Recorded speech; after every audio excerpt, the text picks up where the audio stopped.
నమస్తే రమగారు. నమస్తే జయ. ఈ మధ్య కొన్ని కథలే ఎక్కువగా చెప్పుకుంటున్నాం కదా రమగారు. చాలా హ్యాపీగా అనిపిస్తుందండి నాకు మాత్రం. స్టోరీ టెల్లర్ అని వేసుకోవచ్చు మీరు. చక్కగా మీది ఏ వృత్తో అది వేయటానికి అవకాశం ఉంటుంది. మరి ఏదైనా ఒక మంచి స్టోరీ చెప్తారా? చెప్తా. పూర్వం పులింద నగరానికి మాణిక్య ప్రభు అని ఒక రాజుగారు ఉండేవాడు. ఈయన ఏంటంటే ఒక పరమ క్రూరుడని ఒక పేరు. ఆయనకి కొన్ని సెంటిమెంట్స్ ఉండేవి, కొన్ని నమ్మకాలు. ఆ నమ్మకానికి భిన్నంగా ఏదైనా జరిగితే ఒప్పుకునేవాడు కాదు.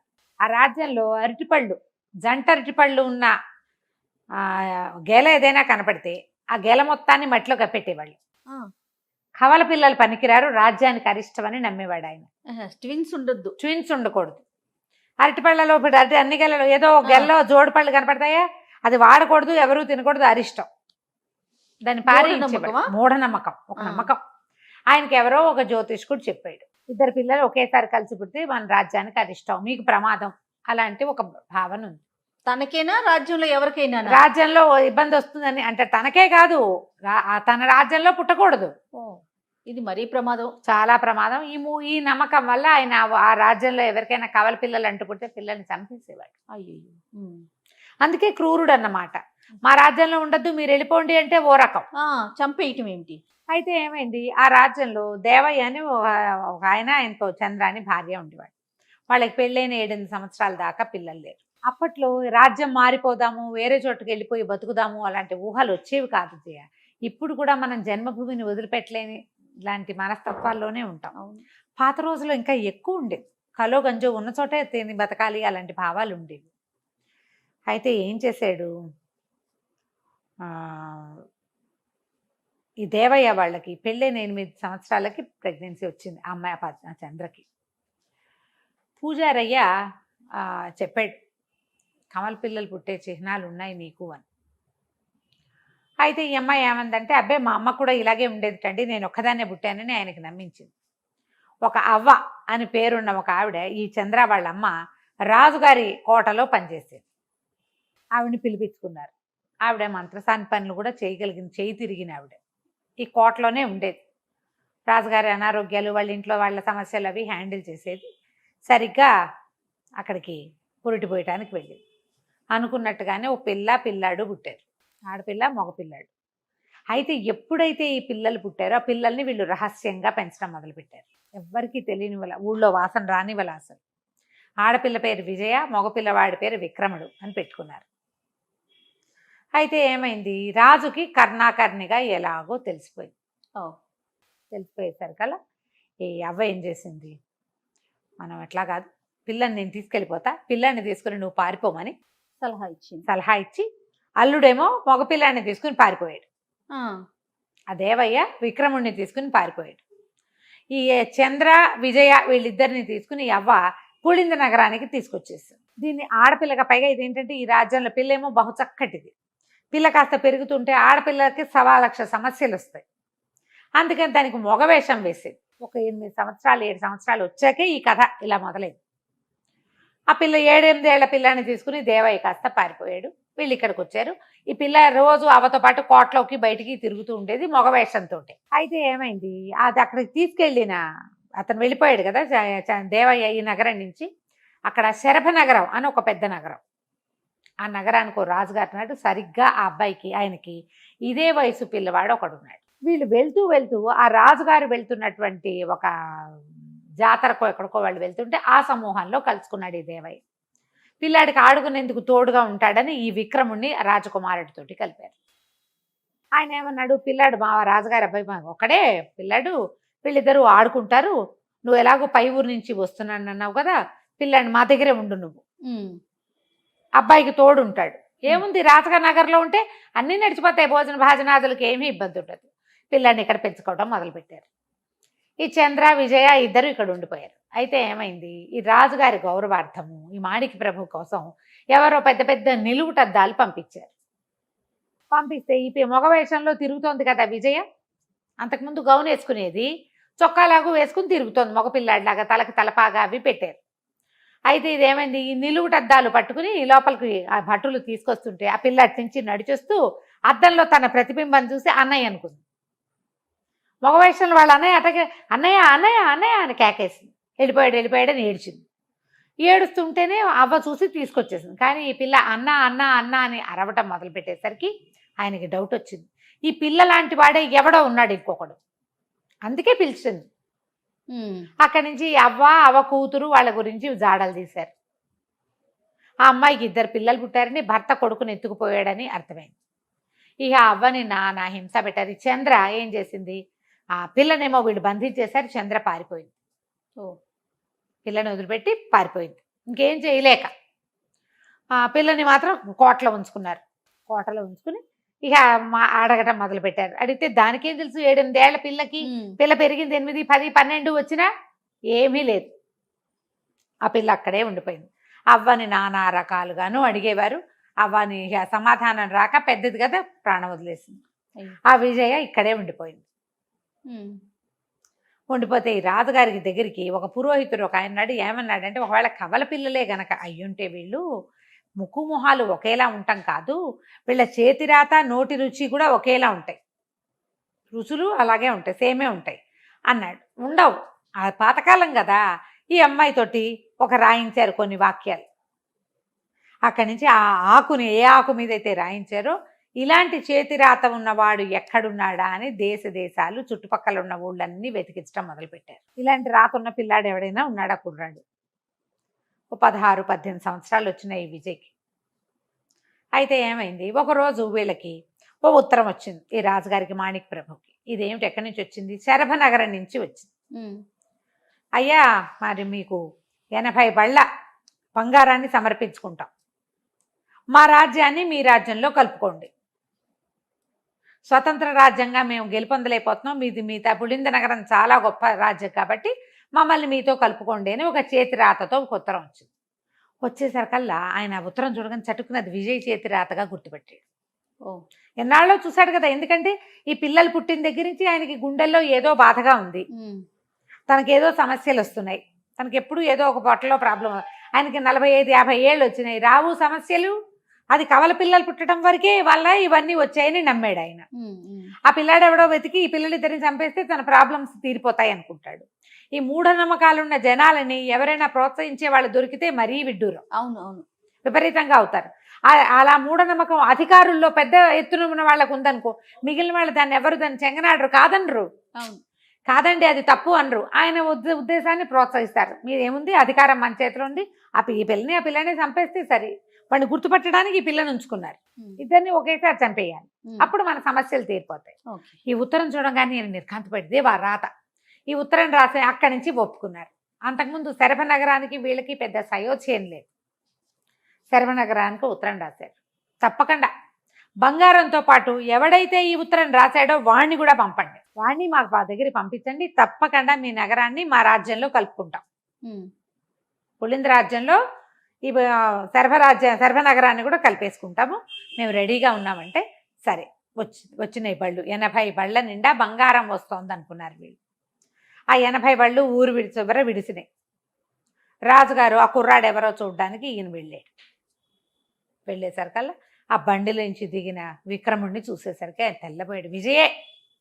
విజయ్కి మొగవేషం వేస్తే ఇట్లాగే ఉంటుంది. ఆయనకి అర్థమైపోయింది, ఒరే ఆ విజయ్ని కూడా తీసుకురండి రా అన్నారు.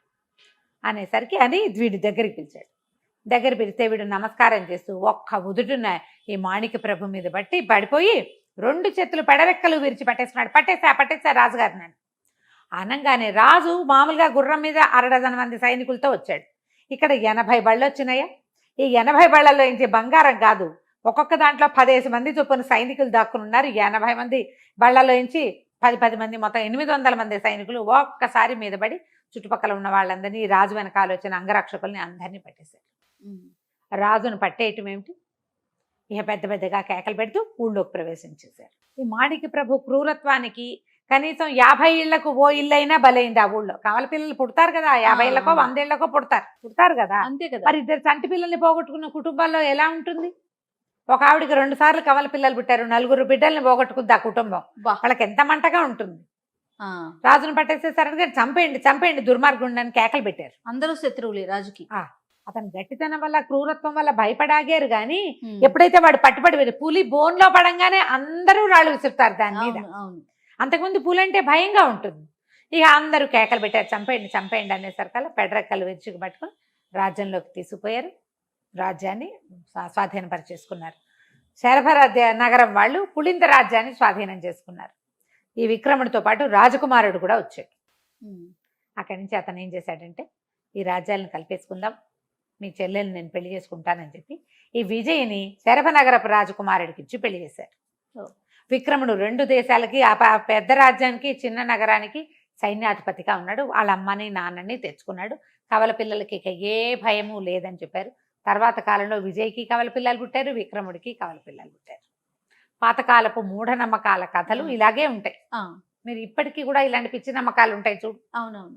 కవల పిల్లలు పుడితే అలా అయిపోతుంది, ఇది పుడితే అసలు సినిమాలు కూడా తీస్తున్నారు. ఆదరం గారు జంట అరటి పళ్ళు తినకూడదని కూడా చెప్పుకుంటున్నారు. తినకూడదు అంటారు.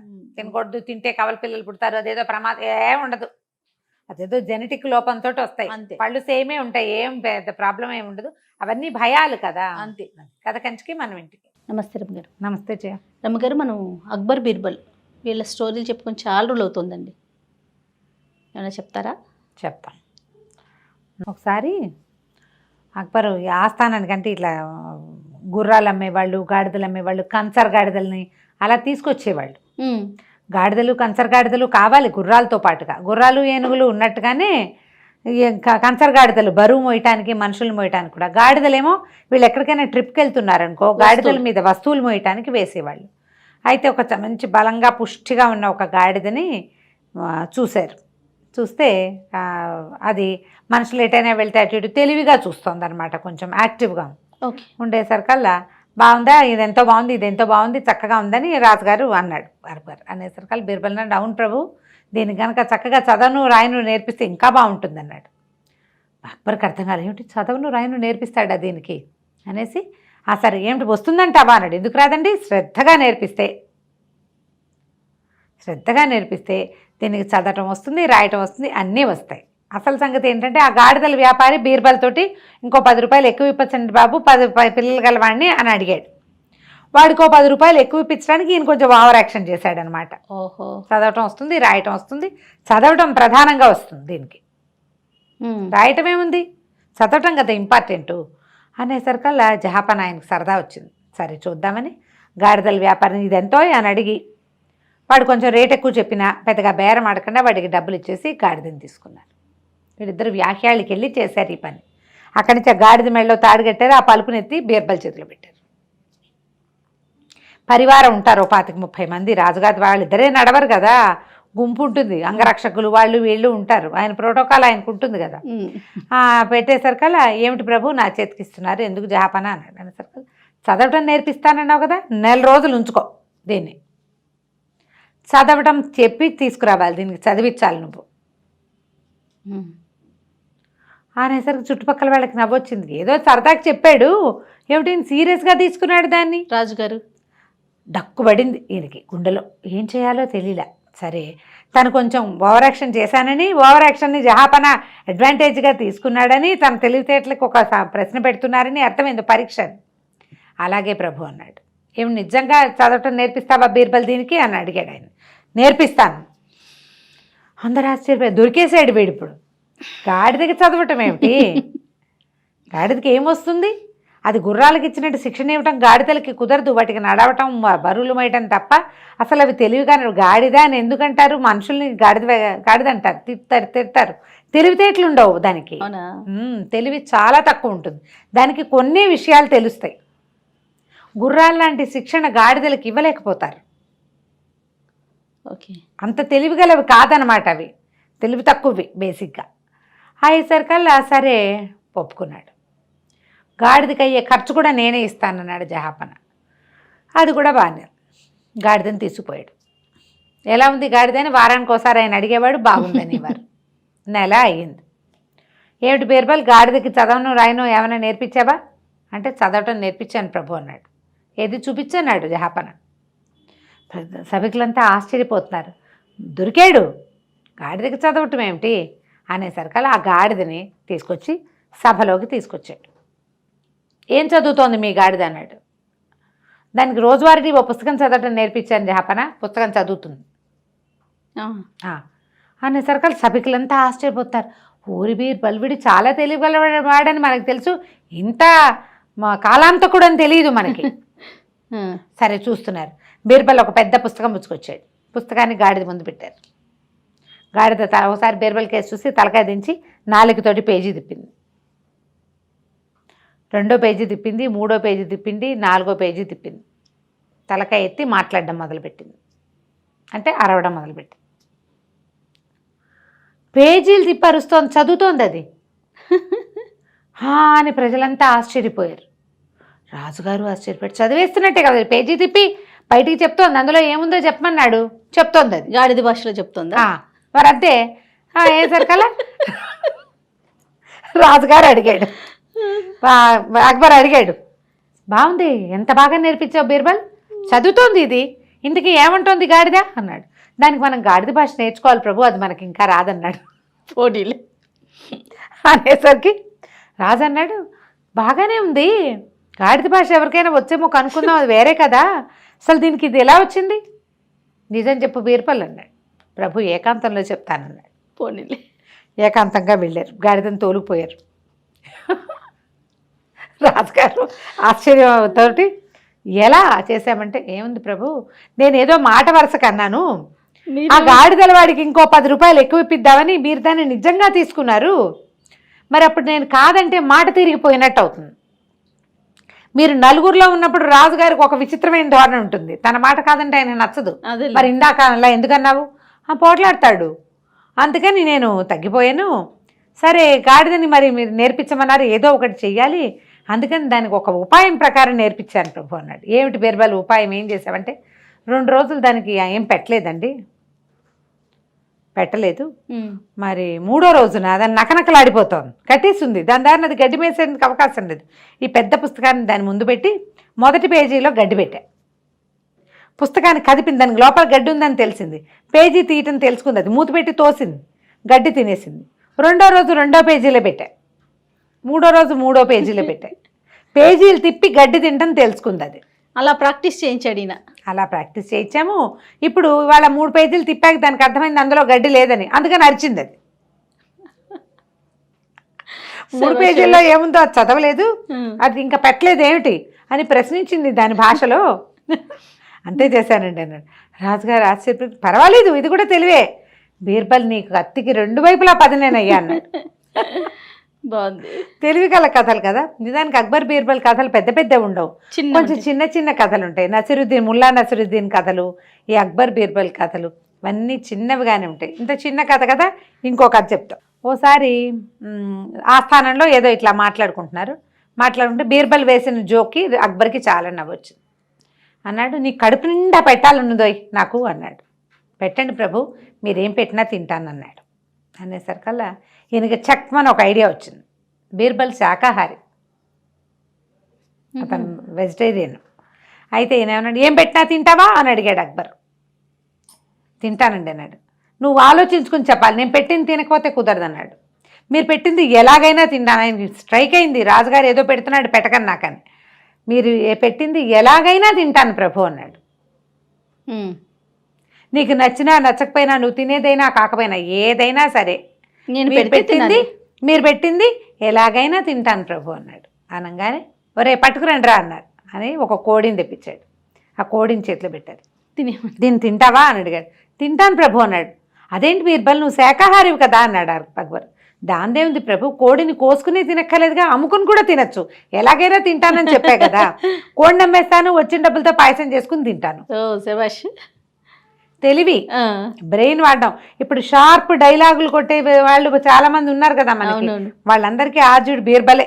అంతే, మాట ఏదైనా సరే, నువ్వు ఎలాగైనా తినమన్నావు, కోసుకుని తినాలని, కోసుకుని వండుకుని తింటాం ఎందుకు, అమ్ముకుని తినచ్చు కదా, అమ్ముకునైనా తినేసేయచ్చు కదా. అక్బర్ మొత్తం ఆస్థానంలో ఉన్న వాళ్ళంతా, వీడు ఇలాగే రాజుగారి మనసు జయించేస్తాడు, ఇలాగే కదా, చూడు ఎంత బాగుందో, సింపుల్గా కదా. పిల్లలకి ఇలాంటి కథలు చెప్పండి. అది అక్బరా బీర్బలా వాళ్ళు ఎవరిదోనా అలాంటివి ఆలోచించకండి. బ్రెయిన్ షార్ప్ చేసేవి, బుర్ర వాడేవి. ఎలా తింటాడు శాకాహారి కోడిని అని అడగాలి పిల్లల్ని, వాళ్ళతో చెప్పించాలి. ఏం చెప్పుంటాడు బీర్బల్. అలా ఆలోచింపచేసే కథల్ని కొన్నిటిని ఇలాంటివి వింటూ ఉండండి, చక్కగా పిల్లలకి చెప్పండి. తప్పకుండా రమ్మగారు. కథ కంచికి మనం ఇంటికి. ఏదైనా మంచి కథ చెప్పండి రమ్మగారు. జ్ఞానబోధ కథ చెప్తాం. ఎవరు ఎవరికి చేశారు జ్ఞానబోధ? కథ విన్నాక అర్థమవుతుందా? తెలుస్తుంది. పూర్వం గోవర్ధన పర్వతం అనే పర్వతం మీద ఒక ఆయన తపస్సు చేసుకునేవాడు, శమనకుడు. ఆయనకి ఏంటంటే జ్ఞానం కావాలి, ప్రపంచంలో తెలుసుకోవాలి, ఆత్మజ్ఞానం కోసం చాలా తపస్సు చేసేవాడు. ఎంత హింస పెట్టాడో శరీరాన్ని, ఎంతకాలమో సంసారం, ఇల్లు, బాకిలు అన్నీ వదిలిపెట్టేశాడు. ఆ కొండ మీద కూర్చొని తపస్సు చేసి చేసి చేసి చేసి సంవత్సరాల తరబడి జ్ఞానభిక్ష పెట్టమని భగవంతుడిని ప్రార్థించేవాడు. చేయగా చేయగా చేయగా ఒకనాడు ఒక పెద్ద వెలుగు కనపడింది ఆయనకి. ఆయన నీవు తపస్సు చాలా చేసావు, ఇంకా చాలు, ఇక్కడి నుంచి వెళ్ళు, ముందుకి వెళ్తే దక్షిణంగా అలా వెళ్తూ ఉంటే నీకు ఒక పశువుల కాపరి జ్ఞానబోధ చేస్తాడు అని చెప్పారు. అని వచ్చింది అశరీరవాణి, ఆకాశవాణి. అలా ఓకే ఓకే. సరే ఏమనుకున్నాడు, భగవంతుడికి నమస్కారం చేశాడు, ఆ వెలుగుకి దండం పెట్టుకున్నాడు. ఇంత తపస్సు చేశాను, పశువుల కాపరితోటి నాకు జ్ఞానబోధ చేయిస్తాడా భగవంతుడు? హట్టయ్యాడా? హట్టవల, ఆలోచించాడు. ఓకే, హట్టవ్వచ్చు, అహంకరిస్తే ఇప్పుడు నేను ఇంత చేశాను అన్నావా, నీ మొత్తం తపస్సంతా తనేసిందే. నేను ఎంత చేస్తానో తెలుసా అనకూడదు జయ, ఎప్పుడు కూడా. అన్నామా, నీ భగవంతుడి కోసం నువ్వు ఎంతో చేశానని నువ్వు భావన ఉంది చూసావా, అదే నీ అహంకారం. ఆ అహంతో నువ్వు మొత్తం చేసిందంతా పోయి నీ అహంకారం మాత్రమే నీ వాటాకి మిగులుతుంది, క్రియ అంతా పోతుంది. భగవంతుడు నాతో చేయించుకుంటున్నాడు అనాలి. ఆ చేసే అదృష్టం నాకు కలిగింది అనుకోవాలి. భగవంతుడు ఇచ్చాడు అవకాశం, అంతేగాని ఇదంతా నేనే చేశాను, పోగు చేశానంటే పోగు కాదు, నువ్వు చేసుకుంది అక్కడ పాడు చేసుకున్నట్టే అది. సరే, ఆ పూటకి తెల్లవారింది. మర్నాడు అలా నడుచుకుంటూ వెళ్ళాడు. సూర్యోదయం అయ్యాక వెళ్ళగా వెళ్ళగా వెళ్ళగా వెళ్ళగా కొండంతా దిగి అలా అడవిలో వెళ్తుంటే దూరంగా ఒక ఆవుల మంద కనపడుతోంది. ఒక ఆవు మీద ఒక 6-7 ఏళ్ల చిన్న పిల్ల కూర్చుని, ఆవు అట్లా నడుస్తుంది. అక్కడి నుంచి వెనక నుంచి ఒక మురళిని నాదం వినపడుతోంది. ఎంత బాగుందో, వేణుగానం మైమరిచిపోయేలాగా ఉంది. ఆ గొడ్లన్నీ, ఆవులన్నీ ఎలా నడుస్తాయి, ఎలా నడుచుకుంటూ పోతున్నాయి ఆ సంగీతంలో పడి. ఆ పిల్ల కూడా తలకాయ ఊపుతోంది పాటకి. అదేమో ఆవుని అదిలించట్లా, కూర్చునింది బొమ్మలాగా, అది పోతోంది. పిల్ల అందులో అని కాళ్ళు జాడిస్తూ కాళ్ళు కదుపుతోంది, సంగీతానికి తాళం వేస్తుంది, తలకాయ ఊపుతోంది, సంగీతంలో మైమరిచిపోయింది ప్రపంచమంతా ఆ మురళీనాదంతో. సరే, ఈయన మురళి ఎవరు వాయిస్తున్నారో చూసి, వాడు కూడా ఒక 20 ఏళ్ళు, 21-22 సంవత్సరాలు ఉంటాయి కుర్రాడికి, పశువుల కాపరి. వీడే అయ్యి ఉంటాడు, ఇంకెవరు కనపడలా అని అనుకుని ఆయన దగ్గరికి వెళ్ళాడు. నాయన, ఎంత అదృష్టవంతుడు పోయి, ఏమి గానం నీది, పశువులన్నీ కూడా నీకు లీనమైపోయి వింటున్నాయి అని, ఇంత చిన్న వయసులోనే చాలా గొప్ప జ్ఞానబోధవంతుడు అయ్యావు నువ్వు అని నమస్కారం చేస్తే, కుర్రాడు తెల్లబడికి ఉంటుంది. మీరు పెద్దవాళ్ళు నాకు దండం పెడతారు, మీకు తెలుసు ఆ కొండ మీద ఎవరో తపస్సు చేసుకుంటున్నారని, ఆయన ఈయనే అయి ఉంటాడు అనుకున్నాడు. మీరు మహానుభావులు పెద్దవాళ్ళు నాకు దండం పెడతారంటారు ఏంటండి, నాకేం జ్ఞానం ఉంది, ఇది వాయించడం గొడ్లు తోలుకోవడం తెప్పిస్తే నాకేం తెలీదు. గొడ్లు తోలటం ఒకటే వచ్చు మనకి, ఫ్లూట్ వాయిస్తాడు. చిన్నప్పటి నుంచి ఏదో పీపీపీ అనేవాడు, పీపీ కాస్త క్రమంగా మంచి పూపు సంగీతంగా అవుతుంది క్రమంగా. చాలా మంది అలా ఉంటారు, ఊదటం మొదలు పెడతారు, ఒక అది అలౌకిక సంగీతం కింద ఆటోమేటిక్గా టర్న్ అవుతుంది. అందరూ నేర్చుకోరు కదా. అవునవును. అనేసరికల్లా కాదు నాయన, నువ్వు చాలా జ్ఞానవంతుడివి, నీ జ్ఞానం ఏమిటో నాకు తెలియజేయాలి, నువ్వు నీ దగ్గర జ్ఞానబోధ పొందటానికే వచ్చాను నాయన, నాకు జ్ఞానభిక్ష పెట్టన్నాడు. వీడు నిర్ఘాంతపడేవాడు, కొళ్ళు మండింది కూడా. నేను జ్ఞానభిక్ష పెట్టడం ఏంటండి స్వాములారు, నాకు అసలు ఏం రాదండి అనేసరికల్లా సరే నీకేం రాదు, కానీ భగవంతుడు నీ పేరే చెప్పాడు కదా నాకు, నువ్వేం చేస్తావో అన్నాడు. ఆవులు తోలుతున్నానండి ఆవులు తోలుతానండి అన్నాడు. ఎప్పటి నుంచి తోలుతున్నావు ఆవులు? అదిగో ఆ పిల్లందే, చిన్న పిల్ల, దానంతప్పటి నుంచి నేను గొడ్లే తోలుతున్నానండి అన్నాడు. ఓహో, ఈ పిల్ల ఎవరు, నీ చెల్లెలా కూతురా అని అడిగాడు ఈయన. మరి ఇప్పుడు చెల్లెలు అనుకోవచ్చు, కూతురు అనుకోవచ్చు అండి అన్నాడు. అదేమిటి నాయన అన్నాడు. అవునండి, అది వాళ్ళ అమ్మా నాన్న చచ్చిపోయారు, వాళ్ళ ఇల్లు కాలిపోయింది, ఇంత పిల్ల అదొక్కటి బతికిపోయింది, పాపం ఏం చేస్తాం, దాన్ని తీసుకొచ్చాను, నేనే పెంచాను కాబట్టి నేను అది నా కూతురు, ఇగో ఇంత ఉందిగా పిల్ల కాబట్టి చెల్లెలు అన్నాడు. అనేసరికల్లా ఆయన ఆశ్చర్యపడి, అదేంటి ఈ పిల్ల పసిగుడ్డుగా ఉన్నప్పుడే అమ్మా నాన్న చచ్చిపోతే అప్పటికి నువ్వు చిన్నపిల్లాడివే కదటయ్యా, ఇప్పుడు 20 ఏళ్ళు 21 ఏళ్ళు ఉన్నాయి, 6 ఏళ్ల క్రితం వాడు ఎంత వాడు, ఏ 14 13 ఏళ్ళ వాడు అంతే. ఆయన నువ్వు చిన్నపిల్లాడు కదా. అవునండి, కానీ ఎద్దులో ఉండేవాడిని నేను, ఏముంది పిల్లని తీసుకొచ్చి పెంచాను అనేసరికల్లా ఆయన అన్నాడు, అంత సులువుగా అయ్యింది ఆ పెంపకం. ఏం సులువండి, నోరు లేదు, చిన్న మొహంది, ఎప్పుడు ఏడ్చేది, దానికి ఆకలో నెప్పో చేమ కుట్టిందో తెలిసేదే కాదు. ఎన్ని తంటాలు పడ్డా నువ్వు దీన్ని పెంచడానికి, ఇదిగో ఇప్పుడు ఇంత అయింది. ఏమొచ్చింది నాయన నీకు ఈ పిల్లని పెంచితే అన్నాడు. ఏం రావాలండి, పెరగలా పిల్ల, నాతో ఉందిగా, అంతకంటే ఏం కావాలి,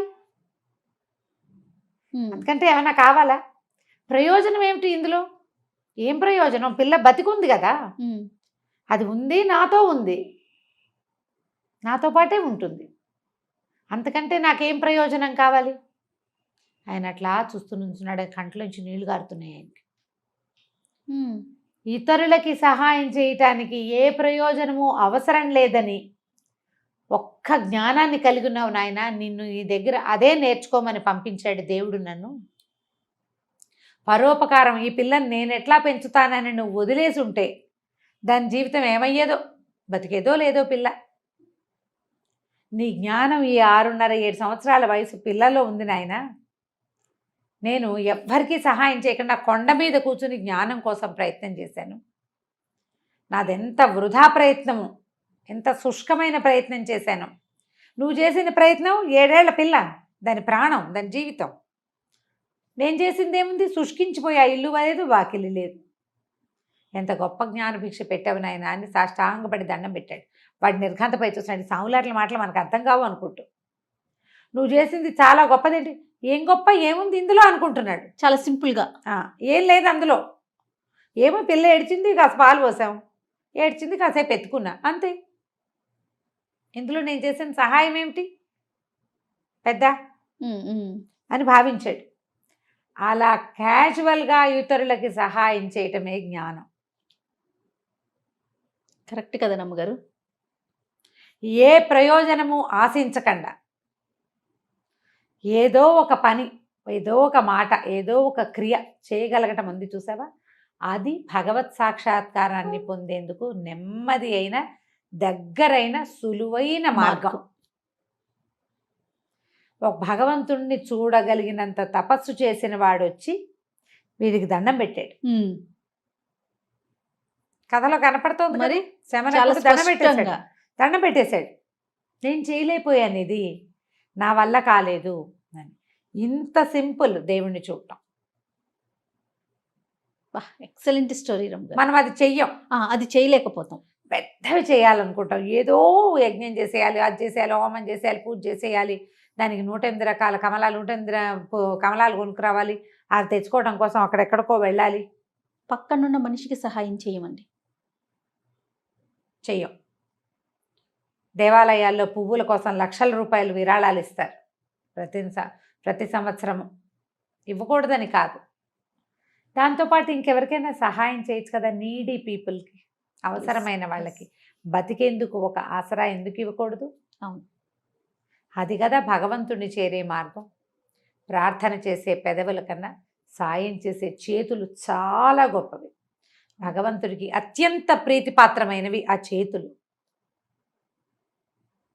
నువ్వు ప్రార్థించకపోయినా పర్వాలా, సహాయం చెయ్యి.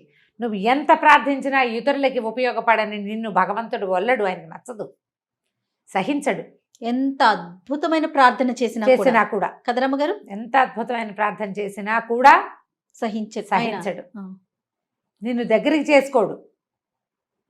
నువ్వు భగవంతుడిని చేరాలి అంటే ఇలాంటి జ్ఞానాన్ని కలిగి ఉండాలి. నిర్మమంగా, నిర్లోభంగా సహాయం చెయ్యి. నేను ఏటా అక్కడ ఇస్తానండి, ఇక్కడ ఇస్తానండి, అవి చేస్తానండి, ఇది చేస్తానండి, బర్త్డేలకు అవేవో చేస్తానండి చెప్పకు, చెయ్యి అంతే. దానివల్ల నీకేం ప్రయోజనం వస్తుందో చూడకు. పోన్లే, వాళ్ళకి ఏదో ఒక రోజు గడుస్తుంది అంతే, నాకు అవకాశం ఉంది కదా అని భావించు. నువ్వేం చేస్తున్నావో లిస్ట్ అవుట్ చేసి చూపించకూడదు. బాగా చూస్తాం రమ్మ గారు. అవును, ఇది ఎక్కువ ఉంటుంది. సహాయాలు ఇంత చేసి అంత చెప్పుకుంటూనే ఉంటారు. నేను కొంతమంది కాలేజ్ గర్ల్స్ తెలుసు జయ, నాకు ఇంజనీరింగ్ చదివే పిల్లలు వచ్చేది ఆ కాలేజ్ నుంచి వచ్చే దారిలో ఒక ఓల్డేజ్ హోమ్ ఉంటుందిట. ఓ 2-3 అమ్మాయిలు అక్కడికి వెళ్ళి వాళ్ళకి అక్కడ ఉన్న పెద్దవాళ్ళకి ఏదో సర్వీస్ చేసి కొంతమందితో అలవాటు చేసుకుని, అదేమి సినిమాటిక్గా ఎవరికైనా పోస్టులు కూడా పెట్టలేదు వాళ్ళు. ఎప్పుడు ఫేస్బుక్లో ఉంటారు కానీ ఏనాడు ఆ విషయాన్ని ఎలాగో పబ్లిక్ చేయలే. ఎంత నచ్చిందో నాకు ఆ విషయం. సింపుల్గా సామాన్యంగా ఉండే ఆ పిల్లలు చాలా బుద్ధిమంతులుగా తోచారు నాకు. ఇది కదా భగవంతుని చేరే మార్గం, ఉత్తమ మానవ లక్షణాలు అవి కదా మనం నేర్చుకోవాలి. ఖచ్చితంగా అండి. ఈ కథని జ్ఞాపకం పెట్టుకోండి, తప్పకుండా ఇతరులకి తెలియచేయండి, పిల్లలకి చెప్పండి. మంచి కథ, ఇందులో లోపలి విషయాన్ని గ్రహించండి. రమగారు, అప్పు ఇచ్చేటప్పుడు లేదా పుచ్చుకునేటప్పుడు సంతకాలని, సాక్ష్యాలని రకరకాల హడావుడి చేస్తూ ఉంటాం. అలా చేసినా కూడా మోసం చేస్తారు, మోసపోతూ ఉంటాం కదా. ఇప్పుడైతే ఇంకా లేటెస్ట్ టెక్నాలజీ, స్టాంప్ పేపర్లని, రిజిస్ట్రేషన్ అని, ఇంకొక సాక్షి అనేసి. ఇదివరకు రోజుల్లో ఎలా ఉండేదండి? ఇలాంటి మోసాలు జరుగుతూ ఉండేవా? ఇలా సాక్ష్యాలు కూడా ఉండేవా రమ్మగారు? సాక్ష్యం ఉండాలి కదా, ఎవరో ఒకళ్ళు మధ్యవర్తులు మధ్యలో ఒకళ్ళు ఉండి ఒకళ్ళు అప్పిచ్చేవాడు, ఒకళ్ళు తీసుకునేవాడు. ఒక కాగితం రాయించుకోవటము, లేకపోతే ఫలానా వాళ్ళు ఊళ్ళో ఉన్న పెద్ద మనుషులు ఎవరో మధ్యవర్తిగా ఉండటము, మున్సబ్ గారు, కరణం గారు ఎవరైనా మధ్యలో ఉండి ఇప్పించటము, వాళ్ళ మాట నడవాలి కదా, అలా ఉండేది. అయితే అన్ని చోట్ల అలా ఉండదు కదా, ఏదో మనం తెలుసు కదా అని 10, 20, 25 చేబదుళ్ళు ఇవ్వటం అలా చేసేవాళ్ళు ఇదివరకు. ఇచ్చిన వాడు వెనక్కి తిరిగిస్తాడు, ఇవ్వని వాడు ఎగ్గొట్టేస్తూనే ఉంటారు. అలా అదొక పద్ధతి, అదొక పందా మనుషులది. ఇలాంటి దాని మీద ఒక కథ చెప్తాం. పూర్వం ఒక పల్లెటూళ్ళలో నారాయణ శెట్టి గారని ఒక వ్యాపారస్తుడు ఉండేవాడు. ఓ రోజు ఆయన కొంచెం వర్షాకాలం ఎక్కడికో నడిచి వెళ్తున్నాడు. అప్పట్లో అంతా నడకలే కదా, వెళ్తుంటే ఆయనకు కోటయ్య అని ఒక రైతు కనపడ్డాడు. కనపడేసరికల్లా ఏదో పిచ్చాపాటి మాట్లాడుకున్నారు. ఆ కోటయ్య ఏమన్నాడంటే, బాబు వానాకాలం వచ్చేసింది, ఇల్లంతా కురిసిపోతుంది, రూపాయి లేదు, చాలా కష్టాల్లో ఉన్నాను, ఇల్లు కప్పించుకోవాలి మొదట, తర్వాత ఏమో ఇల్లు కప్పటంతో పాటుగా కొంచెం వ్యవసాయానికి కొద్దిగా పెట్టుబడి కూడా కావాలి అని చెప్పి ఒక 200 ఇప్పించండి, వీలు వెంబడి తీర్చుకుంటాను అన్నాడు. అనేసరికి ఈ నారాయణ శెట్టి గారు కొంచెం మెతకవాడు. సరే, ఆ దారిలో నడుస్తూ ఏమన్నాడు, అలాగేలే కోటయ్య, ఎప్పుడు చెల్లేయగలవు చూసుకుని చెప్పన్నాడు. చూస్తుంటే, ఏముంది బాబు, ఈ వ్యవహారం అంతా తెమిలి ఇల్లు కప్పేసుకుంటాము, పొలం పంట ఇస్తాను, పంట వచ్చాక మీ డబ్బు మీకు ఇవ్వనా పువ్వుల్లో పెట్టి అన్నాడు. అనేసరికల్లా ఇప్పుడు దారే పోతున్నారు ఇద్దరు ఒక దారిలో. అక్కడ ఎవరుంటారు మధ్యవర్తులు? కాగితాలు రాసుకోవడానికి నువ్వు వాళ్ళ ఇంటికో వాళ్ళు మీ ఇంటికో వస్తే ఏదో కాగితము ఒక వ్యవహారము. రోడ్డు మీద నడిచి వెళ్ళేటప్పుడు కదా ఈయన ఏం చేశాడు, 2 నోట్ల కట్టలోంచి 200 రూపాయలు తీసి కోటయ్య చేతిలో పెట్టాడు. నోట్లు వచ్చినాయి ఈ కథ నాటికి. పని చేసుకో, వీళ్ళు వెంబడి తీర్చేసేయి, వడ్డీ ఏం వద్దులే అని చెప్పాడు. వడ్డీ వద్దులే అని చెప్పిన వాడు ఎంత మంచివాడు మరి. సరే, పని అయిపోయింది, వర్షాకాలం పోయింది, తర్వాత కోటయ్య పనులు అయిపోయినాయి. 2 సంవత్సరాలు గడిచినాయి. గడిచేసరికల్లా ఈయన చూస్తున్నాడు, ఎప్పుడో ఇస్తాడని.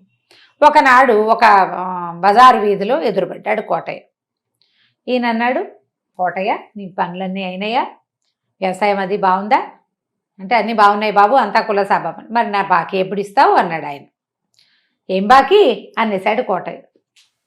అదేమిటి, నేను నీకు 200 ఇస్తుంది కదా నీ ఇల్లు అవి కప్పించుకోవడానికంటే, మీరు ఇల్లు నా ఇల్లు కప్పించుకోవడానికి మీరు ఇవ్వటం ఏమిటండి, మీరైతే నాకేమి ఇవ్వలా, ఒకవేళ కాగితం ఏదైనా రాసుంటే పంపించండి చెల్లుబాటు చేస్తా అనేసరికి ఆయన శెట్టి గారు ఉన్నాడు, అబ్బాయి మన ఇద్దరం కాగితం ఎక్కడ రాసుకున్నాము, ఆ వాళ్ళు ఎక్కడికో వెళ్తూ కదా మనం మాట్లాడుకున్నాం, నువ్వు అడిగితే నేను జేబులోంచి తీసిస్తాను కాదు నీకు అన్నాడు. అనేసరికి ఏమంటే కాగితాలు లేకుండా ఈ రోజులో ఎవరైనా ఇస్తారండి, మీరు నోటి మాటగా ఇచ్చానని చెప్తున్నారా, పైగా మీరు వ్యాపారస్తులు, అంత తెలివి తక్కువగా మీరు నాకు ఇచ్చానని చెప్పడం ఏంటండి, అసలు నేను మీ దగ్గర రూపాయి తీసుకోలేదు, మీరు ఇవ్వాల్సిన అవసరం ఏముంది అన్నాడు. అది పైగా ఇద్దరు ఆయన నిదానంగా మాట్లాడుతున్నాడు, వీడు ఇవ్వదలుచుకోలేదుగా, అది ఆటన గట్టిగా అదురుగా మాట్లాడేశాడు. చుట్టుపక్కల జనం చేరేసరికల్లా కోటయ్య ఇంకా ఆదరగండంగా గట్టిగా అతను కూడా, ఈయన ఇచ్చేట నాకు దారేపోతూ ఎవడైనా డబ్బిస్తాడా ఈ కలికాలంలో, కాగితం లేకుండా ఇస్తాడా శెట్టి ఇలా అంటున్నాడు, 200 ఊరికే వచ్చినయ్యా, అది 5 అని అరిచి కేకలు పెట్టాడు.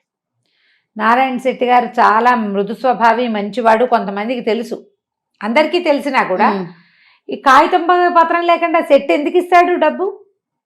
కొద్దిమంది అతని పక్షం, కొంతమంది ఈయన పక్షం అయ్యారు. అయితే ఈ జనాల్లో ఎవరో ఒకళ్ళిద్దరు ఏమన్నారంటే, శెట్టి గారు ఎందుకంటే వచ్చే బాధన, మున్సబ్ గారి దగ్గర తీసుకెళ్దాం తగాదాని, ఆయన చూస్తాడు కదా. సరే, అక్కడి నుంచి ఏమైంది, మున్సబ్ గారికి కోటయ్య తెలుసు, నారాయణ శెట్టి గారు తెలుసు. సరే, రేపొద్దున మున్సబ్ గారికి చెప్దామనుకుని ఆ గొడవలో నుంచి ఆయన లేచి వెళ్ళిపోయాడు. ఇంటికి వెళ్ళి అన్నం తిని పడుకున్నాడు. మర్నాడు పోయి మున్సబ్ గారింటికి వెళ్ళి చెప్పాడు, మేము ఎక్కడికో వెళ్తుండగా ఇట్లా కనపడ్డాడు, ఈ విషయం చెప్పాడు, ఇల్లు కురుస్తోంది, తాటాకు కొట్టించుకుని సిద్ధంగా ఉంది, కానీ నాకు డబ్బులు లేవు, ఇట్లా ఇట్లా ఉందన్నాడు, నేను డబ్బు ఇచ్చాను, వీలు వెంబడి తీరుస్తానన్నాడు అని వివరం చెప్పాడు. చెప్పేసరికల్లా ఆయన ఏం చేశాడు, ఈయన పెద్ద మనిషి కదా, కోటయ్య కబురు చేశాడు కానీ కోటయ్య ధైర్యం ఏంటి, కాగితం లేదు, సాక్ష్యం లేదు. లేకపోయేసరికల్లా సరే, ఇద్దరు తమ వాదనలు ప్రతివాదనలు, మున్సబ్ గారు కూర్చున్న చిన్న సభ, ఒక 6-7 పెద్దవాళ్ళు, ఊరు జనం కొంతమంది, అతని వెనకాల వచ్చేవాళ్ళు, అతని చుట్టాలు, ఈయన వెనకాల వచ్చి ఈయన దగ్గర పని వాళ్ళు చుట్టాలు చేరారు. గుంపంతా రచ్చబండ దగ్గర చేరుతారు చూడు పల్లెటూళ్ళు, అంతే. సరే, మున్సబ్ గారు అన్నాడు, కాదండి, మరి మీరు డబ్బిచ్చేటప్పుడు సాక్ష్యం లేదు కదా, అక్కడ ఎవరు లేరు, ఇంకేముంది, మీరు ఎక్కడ ఉంటున్నారంటే, చెట్లు ఉన్నాయండి, దారిలో నడుస్తున్నాం, మర్రి చెట్లు అవి ఉన్నాయి, అయితే సరే మర్రి చెట్టుని సాక్ష్యాన్ని పిలుద్దాం అనేసరికి అందరూ నవ్వారు సభలో వాళ్ళు. మర్రి చెట్టు సాక్ష్యం అంటే ఎందుకు ఉండదు, చెట్టుకు ప్రాణం లేదా అంటే ఉంది, చెట్టుకు ప్రాణం ఉంది కాబట్టి అది పెరుగుతుంది, ప్రాణం లేని చెట్టు ఏమవుతుంది, చచ్చిపోతుంది. ప్రాణం ఉన్న చెట్టు పెరుగుతుంది, శాఖలుగా అటు ఇటుగా వెళ్తుంది, ఆకుపచ్చగా చిగురేస్తుంది, గాలికి రెమ్మాడిస్తుంది. ప్రాణం లేనిది ఏమి ఆడించదు, కదలదు కదా, దొంగలా ఉంటుంది. కాబట్టి చెట్టుకు ప్రాణం ఉంది, చెట్టు కూడా సాక్ష్యం చెప్తుంది అని చెప్పి, శెట్టి గారు మీరు పని చేయండి, మీరు ఏ చెట్టు దగ్గర డబ్బు ఇచ్చారని మీరు అనుకుంటున్నారో ఆ చెట్టు దగ్గరికి వెళ్ళి రేపు సభలో సాక్ష్యం చెప్పడానికి రమ్మని చెప్పిరండి అంటే, సరేనండి అని నారాయణ శెట్టి గారు నడుచుకుంటూ పోయేసరికల్లా ఎప్పటికీ రాల. ఈ మున్సబ్ గారు అన్నాడు, ఏమిటి శెట్టి గారు ఇంకా రాలేదు, ఇంతసేపు అయింది అనగానే ఈ కోటయ్య అన్నాడు, ఎక్కడండి, ఆ పొలం గట్టు చెరువు గట్టు అంతా నడిచెళ్ళద్దా, చెరువు గట్టు అంతా నడవాలి, అసలే వర్షాకాలం బురదగా ఉంది, ఈ బురదలో ఆయన నడవాలి, ఆ ముందుకెళ్ళాలి, తోపులోకి వెళ్ళాలి, తోపులో తాడి చెట్ల మధ్యలో ఉన్న మర్రి చెట్లని, అసలు మర్రి చెట్టు ఏదో ఆయన గుర్తుపట్టాలి, ఓ సమయం పట్టదు మరి అన్నాడు. అనగానే మున్సబ్ గారు లేచి చేతిగారతో పెడేయాలమని ఒకడు కొట్టాడు కోటయ్యని. దొంగ వెధవా, ఆయన నీకు ఎక్కడ డబ్బు ఇచ్చాడో నీకు తెలుసు, అసలు మర్రి చెట్టు ఏదో తెలుసు, నువ్వు డబ్బు తీసుకుని మోసం చేస్తున్నావు, ఇలా చేస్తున్నావు. జనం అందరికీ అర్థమైపోయింది ఏం జరిగింది. 2 దెబ్బలు కొట్టేశాడు ఆయన. పెద్ద మనిషి, నీ అవసరానికి నోటి మాటకి డబ్బిస్తే నిన్న ఆయన్ని రోడ్డు మీద అల్లరి చేసి ఇవాళ తీర్పు కూడా తీసుకొచ్చావు నువ్వు. చెప్పేసిందిగా మర్రి చెట్టు సాక్ష్యం, అంతే. ఆయన తిరిగి వచ్చేసరికల్లా కోటయ్య చెవులు 2 పుచ్చుకుని గొంతు కూర్చుని ఉన్నాడు రోడ్డు దీని మీద రచ్చబండ దగ్గర. తప్పు చేసిన వాళ్ళకి వేసేసి 200కి ఈ 2 సంవత్సరాలకి వడ్డీ కట్టించి ఇచ్చారు. అతను ఆయన ఏమన్నాడు మొదటగా, శెట్టి గారు వడ్డీ వద్దన్నాడు, ఇప్పుడు వడ్డీతో సహా కట్టించారు. పరువు పోయింది. ఊళ్ళో కోటయ్య అడిగితే ఇవ్వద్దు అన్న కాగితం రాయించి వాళ్ళ గోడ కట్టించేశారు. కోటయ్యకి అప్పు ఇవ్వకూడదు, కథ కంచికి మనం. భలే ఉండి రమ్మగారి స్టోరీస్ మాత్రం. నమస్తే అండి. నమస్తే జయ.